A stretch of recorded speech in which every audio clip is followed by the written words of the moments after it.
నైరాశ్యంలోకి వెళ్ళిపోతున్నటువంటి పాకిస్తాన్ పౌరుల్ని సంతృప్తిపరిచే చర్యలకి దిగింది పాకిస్తాన్.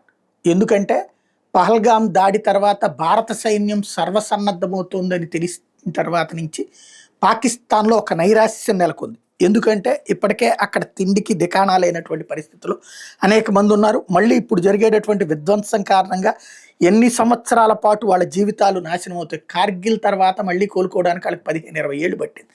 మళ్ళీ ఇప్పుడు జరిగితే ఎంతకాలం పడుతుందో అన్నటువంటి ఒక అయోమయంలో ఉన్నారు. దాంతో పరిస్థితి అలా ఉన్నది. ఇంకో పక్కన ఇమ్రాన్ ఖాన్ వర్గం అంతానేమో రోడ్లెక్కి ఉద్యమాలు చేస్తుంది. గిల్గిట్ బల్టిస్తాన్ ప్రాంతం గందరగోళంగా ఉంది. బెలూచిస్తాన్ ప్రాంతం దరిద్రంగా ఉంది.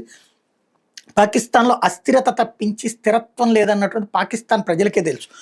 చివరికి అప్పుల మీదన బ్రతుకుతున్నాము. చివరికి సైన్యానికి జీతాలు కూడా ఐఎంఎఫ్ అప్పులును, ప్రపంచ బ్యాంక్ అప్పులు తీసుకుని నడపాల్సి వస్తుందన్న విషయం తెలుసు. ఈ నేపథ్యంలో వాళ్ళల్లో పేరుకుపోతున్నటువంటి నైరాశ్యానికి ఇక్కడ భారతదేశంలో ఒక 10% నుంచి 20% మంది మాత్రమే వద్దు, ఏం చెయ్యొద్దు, కూల్‌గా ఉండండి, చట్ట ప్రకారం శిక్షించండి ఇట్లాంటి స్టేట్మెంట్ ఇస్తున్నారు. 80% మంది స్ట్రాంగ్‌గా ఉన్నారు.